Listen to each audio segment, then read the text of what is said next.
Hey everyone, welcome to Nerds Talk. I'm Mike. And I'm Chris. And today we're doing a full review of the final season of The Clone Wars. That's right, just like we did with The Mandalorian, we'll be reviewing every single episode, every single week for you here on Nerds Talk.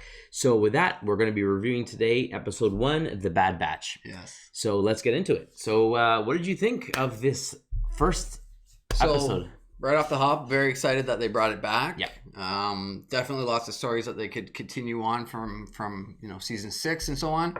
I've been a big fan of this series, so I was really looking forward to it. First episode I enjoyed. They had to. I hate this week by week. I would love to binge this, but they're doing it on for a reason, and I understand. But I enjoyed this episode and liked some new characters being introduced. Yeah, some backstories on like the clones and stuff like that as well. Absolutely. So it was a strong start. You would think that, being the final episode, you'd probably kick it off with like some of the favorite characters, and it didn't. Yeah. And I say favorite from a perspective of like the big name Jedi or big name characters that are on the movies and everything. And no, they went with a clone story, which is great. We get some backstory, kind of remember what happened in the past with a couple characters. And kind of go forward from there, and really thought it was a strong start. Like you said, introduced some new people, excellent personalities, brand new names. Every single one of them was memorable and unique. Yeah, loved the idea of it. I got a sort of Avengers vibe from the crew. What did you think? The Bad Batch. Yeah. So everyone had their kind of skill set and every kind of ability that was required. It was spoken for. So. I did get that feeling a bit as well, like the Avengers assembled together and they're strongest together. But I really liked how they made these new characters introduced and then had the story really revolve and make sense. So it's not like they force them in because of the plot line of them, kind of losing the war against against the bots, the droids. So they kind of made this storyline to really make sense and introduce these people in a proper way. Absolutely. So we kind of, if you dive right in, we kick off with a nice opening explaining that on this particular planet, and the name escapes me right now, the Republic is losing foothold to the Separatists, and for whatever reason, we find out that the tactics that they're using seem to be countered very easily by the Separatists, which is something that's never been done before. So they work great the first time, but then they're using analytics to figure out their movements, and it's less effective every time they use it. Exactly, and so up until this point, that's never been an issue, but now it seems to be a bigger problem, and so Rex seems to be concerned about it. Him and Cody go and approach Mace Windu and Anakin to let them know that this is happening and that they have a plan, that they want to get a small squad, sneak behind enemy lines, figure out this tower, what's it called? It's like a tower that translates all their information to the battlefield. That's right. And then it kind of analyzes everything and gives them the information so that they can counter it going forward. Yeah, so they want to see like where they're getting intelligence from, and I guess how to stop it and whatnot. So Mace Windu says pretty much like, if it's going to help, then do it. Let's whatever we can do to make a difference here. So, but Anakin kind of picks up something. He does. He uses the Force. He senses something, and so he kind of looks at him and says, "Is there anything else? Anything else you want to say?" And Rex kind of looks at him and says, "Nope, that's all." Yeah, but you can tell he was like hesitant about it as well. So you knew that there's something going on. At first, when I saw that, I was like, maybe he thinks like a Jedi is betraying them and giving them information. Yeah. Like, because in the past, they had that one Jedi that was sending all the clones in with bad intel and, like, bad maneuvers. And then it ends up that he, was bad and didn't want, knew that they were going to lose. Yeah. So at first I thought that. It's like, oh, he doesn't trust the Jedi. And he thinks that, they're giving the information, which we find out isn't what he was actually thinking. That's right. So they have, Cody and Rex kind of take off and have a heart-to-heart and discuss like what are they doing, what squad are they bringing in, and he tells him his fears of he's looking at an old photo of him and his original squad. Yeah. So it's basically Cody, Echo, Fives, and Heavy. Yeah. And they're in the picture. I assume Rex is the one who took the picture of them, and they're there. And so he's like, first it was Heavy, and then it was Echo and Fives. And then Fives. Yeah. That basically lost, and they're talking about like it's sometimes people don't get it, but it's almost harder for the ones that stay alive during the war than the people who actually die, and them having to deal with the loss. And so he kind of makes a mention to Cody that you're gonna think I'm crazy, but I kind of feel like there's a chance that Echo's alive. Yeah. And he's like, what do you mean? Because him and Echo were the ones that created all these schemes, yes, and game all plans, of these and plans. strategies and stuff like that together. Yeah, and he's saying like the strategy that they're using against them and how they're countering what they're doing just has what he feels like Echo's stamp Footprint on on it. it, Yeah. yeah.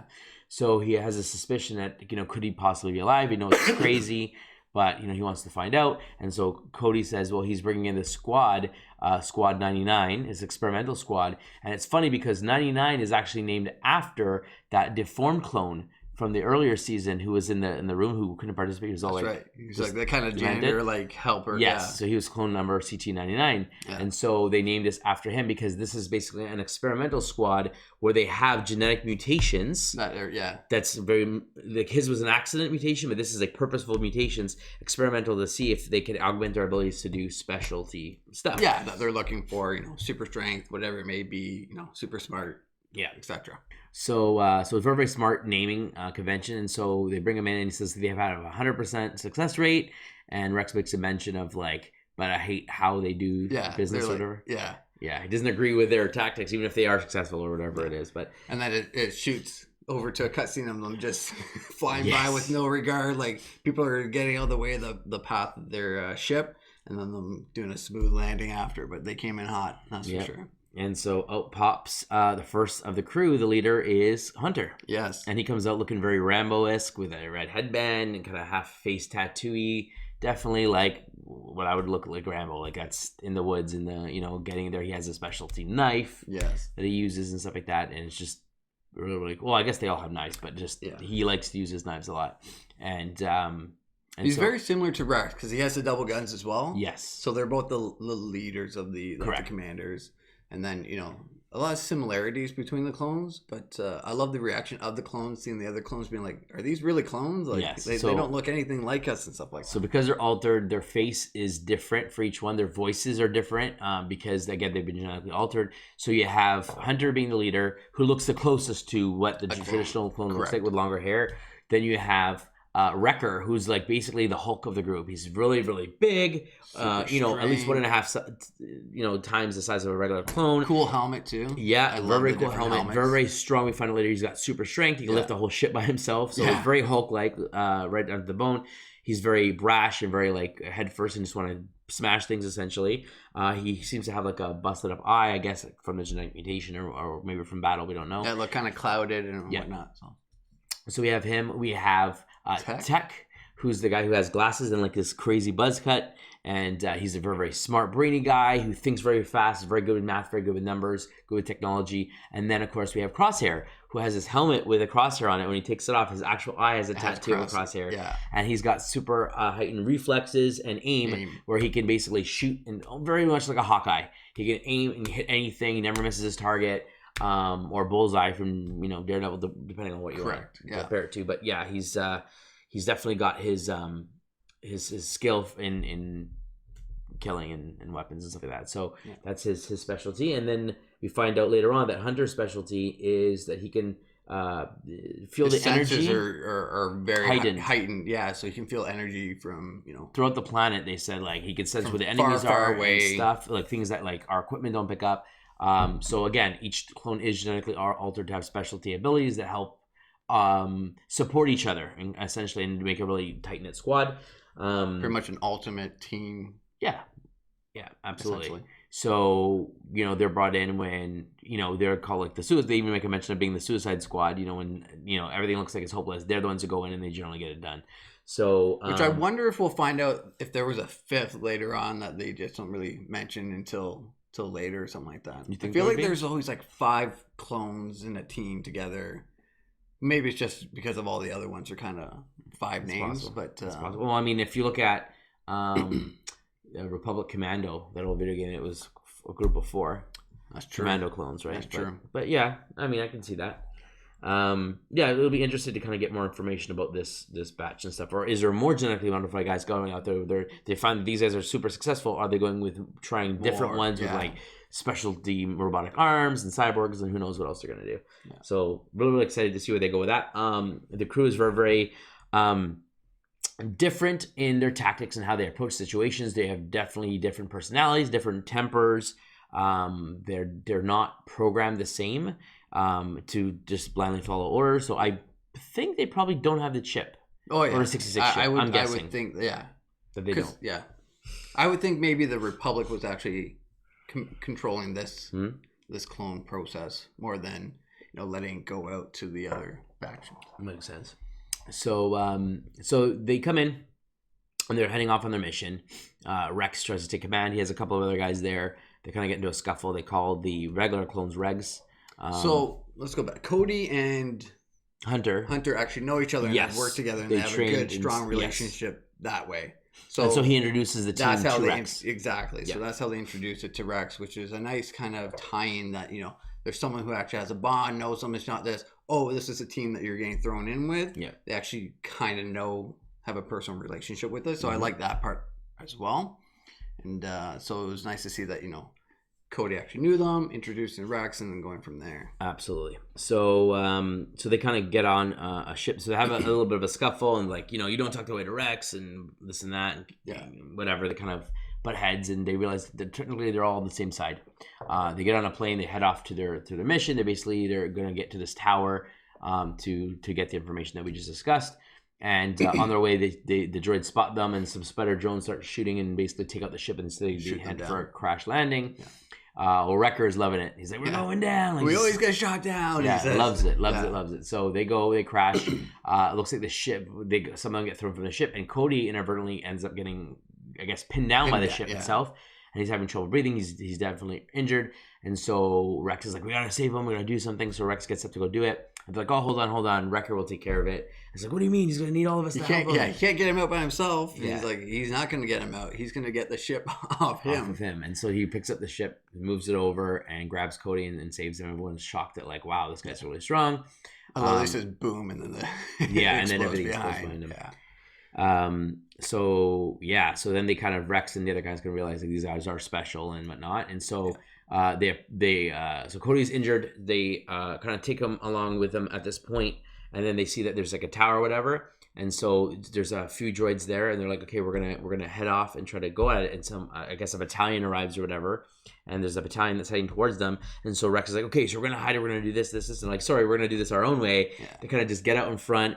Wrecker grabs this big, I guess the door of the ship, and just uses it as like a shield, and they just start like running towards the droids while Wrecker's holding the shield. Everyone else is hiding behind, shooting through, taking guys out. Tech is like aiming. Plant it. Yeah, and then he's like doing the math. He tosses the so he gives the order. Hunter tosses the grenade, and Crosshair just shoots it and just disables all. Yeah, just takes them out so quick. It's so cool. It's the first time everyone gets to see how well they work as a team and how each person has their set skill sets, and they use it to the advantage. They're not afraid to say, okay, you tell me this, I'll do that, and then you shoot that. So it's like a teamwork mentality. Absolutely, and it's so effective. And so then they get to a point where I guess some spider droids show up.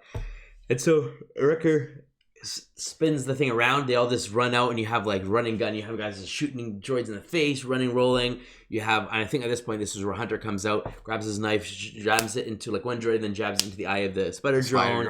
And it's just so cool how they take it out. And it's very like, I don't know, like when I would say like Captain America, like close combat, run up, punch, kick, flip, keep running, next guy, just taking them all out. Black Panther, even like definitely. Just rip and run as you're going through and just destroying everything. Carnage is so great. It's totally different than what we've seen in the past with the clones. The clones are always, we'll bunker down, we'll save this position, we'll shoot, snipe them off, regroup if we have to, or go forward if they start retreating. So it's very military type, and this is more action-packed, teamwork, Lone Ranger as well kind of thing mix, where they're just like, okay, this is, we attack, we only attack, where clones typically are like, okay, let's make a plan, we'll station here, you go flank, more military type, and these guys are more like, we're just going to bum rush them. That's it. And they tend to be successful doing it. And that's, and this is also why they brought them in, because the droids were starting to realize their plans and how they,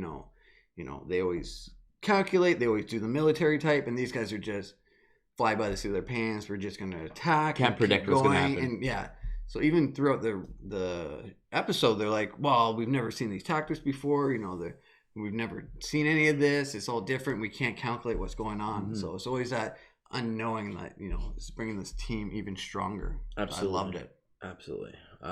Yeah, I thought it was great. Just well done. They get to the tower. They take out the guys. They have to breach the door, and so Tech's there. Like, this is gonna take a little bit of finesse, whatever. And then Wrecker just comes and kicks the door down, and just takes the guys out. They get inside the elevator, go up, take out the guys at the top, and then Tech hacks in and starts trying to figure out like what's going on. And okay, there's the target. This is where we're gonna go. Here's a strategy. Oh no, there's a huge battalion, and more reinforcements are coming. They realize that we're here, so this is all happening. One of the BX commando droids has a conversation with like the spider separatist leader guy. I can't remember his name. Yeah. He's basically like an arachnid kind of character. And they're having a conversation about these new clones and that they have these new tactics and we can't figure out what they're doing. And so the guy says, find out who they are, bring the information to me and whatnot. And so then they find out that they send the battalion to cover because the spider guys, like, why would they come to a tower and then leave it? Yeah, didn't download anything. Yeah, that's kind of weird. And then it's like, oh, it's because their target's actually that building over there, so that all the forces is there. And so Rex and I guess Hunter have to come up with a plan of like how they're going to attack. So this is where the finesse comes in. Like, okay, so we're going to go do this. You guys get an escape ship and you guys figure out. And so they kind of separate and to do their thing. They get into the place. Tech gets inside and starts hacking, and they get Rex in. Yeah. They could go out, fight some guys, get Rex in to help decode the message or whatever. Yeah, because I guess he had the special decode that he gave to Tech, and then they were working together to find out the information. Yes. And so Tech really finds it really quickly and finds a message and says, oh, this isn't a recorded message. This is a live message that's coming from a different planet. Yeah. It sounds almost human. Yeah, something minor. Mac Minor. I can't remember the planet name. But so Rex is like, what? It's live. What are you talking about? So they keep decoding it and trying to figure it out. And then he asks, like, what is it? Like, what's the number or whatever? And so it comes back, the voice very clear, CT1409, I think it is, or something like that. But basically it's Echo's call sign. Call sign, which is amazing. And so Rex like freaks out, like, oh my gosh, he's alive and it's him. So my thoughts were right, like, yeah, Echo is actually alive and captured, essentially. And helping the separatists or brainwash or whatever. Yeah, so we don't know if he was like converted or when he was thought to be dead, maybe he lost his memory and then they brainwashed or whatever it may be, but we know that he's alive. Or maybe they activated Order 66 and he's working for the team. And he's helping out somehow, and that's how they're getting all their intel. Absolutely. So the rest of the troops are like, guys, we got to go. All the guys are coming. We got to get out of here. So Crosshair ends up, taking out a few guys, and him and Wrecker kind of get the ship ready. And Rex and Tech and everyone kind of get out, and they all get into the ship, and they'll basically take off. Yeah. And as they're heading back home to the main base where the Mace Windu and stuff is, they Tech kind of asks Rex, like, what was that number about? And so he says that's Echo's call sign. He's alive. And then the episode ends. So it's like, oh wow, such a good very, very strong, very, very cool mechanics. Awesome new squad, awesome personalities. Love the designs, love the humor, the banter, just everything about them. They're definitely recognizable characters. Hoping to see them in more episodes. Think they're going to be a big part of this season. I hope so. Yeah. And they might even fall under some sort of connection with Ahsoka. I'm not sure if she might, eventually lead them. It'll be interesting. On a commander side, or how she kind of comes back into the fold after being a bounty hunter or whatnot. Or do they all die in this season? I guess we'll have to find out at some point, right? Yeah, I mean, we don't really hear much about them. Yeah, like last season before they got canceled they're supposed to finish off, ending off right before episode 3, and so now that they was able to finish this season, I'm assuming the last couple episodes will slowly lead up to episode 3's beginning. Yeah. So it'll be very interested to see how everything kind of ties in, but knowing how episode 3 goes, I don't know how many of the clones are going to survive. Like these specialty ones that may not be augmented or whatever. Yeah. So I would say probably none by the end. Or they get banished somewhere and then, they're hiding or what. I mean, we know Rex makes it out alive and stays on the good guy's side. He fights in the Battle of Endor. We know that he has some buddies out there in the desert that he ends up being with, right? He lives out there with 2 or 3 of them. Wolf and I can't remember the 2 guys' names, but there's 4 of them out there in the desert. So clearly they got their ships removed or disabled or whatever. They figured out the situation, and I guess Fives' his message and all that stuff, right? Yeah. So I mean, there are clones out there, obviously. It'll be interesting to find out if this squad survives or not. we'll see. But yeah, great first episode. Definitely recommend. Great strong start to the new season. We definitely recommend you watch it if you're a Star Wars fan. A lot of people watch the movies are claim to be huge Star Wars fans, but have never watched the shows. They think it's animated, it's for kids. It's not. Like, while I can admit the first season, maybe the first couple of seasons were aimed towards kids. Season 3 takes a much darker tone, and it definitely becomes a lot more mature all throughout the season, and Rebels even more so. They just do a phenomenal job with like Star Wars lore and how it connects everything together and ties everything up with the movies. And it's definitely, if you're a fan, you definitely must see these shows. As part of like the whole, it enriches the movies, it enriches the backstory, it makes you care more about what you're seeing in the film. So a lot of people downplay Rebels as well because none of the main characters are in it, not much Jedi and that kind of stuff that are known. But huge characters, definitely big. Well, I mean, we do see like Lando and Leia show up in Rebels and things like that. So I mean, there are big names, but it's like it's important, in my opinion, to watch these shows. They are every bit as top quality content as The Mandalorian is, and as the movies are. Like it's one and the same. I'm not talking about like the Saturday morning cartoon Ewok Adventures or something like that. This is like canon material. It's all done canon. by originally George Lucas, and then obviously now owned by Disney, but it's all done with Dave Filoni, who has a huge impact on all Star Wars. Everything he does is gold. So definitely recommend it. But overall, great start to the season. Definitely really love kicked it off with a bang. Very action packed, which I think they wanted to kind of start the first one off with. Get a lot of action going, get some new storylines, because I think these storylines are going to continue obviously throughout the whole series. Had a bit of humor with like the droids, our back banter, like, so what's going on over there? Well, and they just get taken out, and they have that stuff, and it's great to have that humor in there. It's Star Wars, you can't have Star Wars without like to lose the comic relief, but it's tasteful, it's done well, and no negative thoughts here. So far so good. I mean, they haven't taken anything away. They're adding to the lore and storyline and everything in canon, so they're expanding the canon so far, which is nice. I know we're always up for new storylines, new backgrounds, new hidden gems, things like that. So I'm looking forward to the other 11 episodes. So I believe there's going to be 12 in this series. So really looking forward to week by week watching and reviewing. Absolutely. So there you have it, folks. There's our thoughts and our discussion on the show, what we liked about it, what we didn't like. There was really nothing that we didn't like. Definitely recommend that you watch it. But with that, let us know your thoughts. Drop a comment below. Let us know if you enjoyed the episode, if you didn't like parts of it, or if you missed covering something, maybe an Easter egg in there that we completely overlooked. Let us know. You can shoot us an email at nerdstalkinfo@gmail.com. You can also reach us at Talk Nerds on Instagram and Twitter, or on Facebook at facebook.com/nerdstalkcanada. Please like and subscribe to videos if you'd like to support us. And as always, friends, stay nerdy.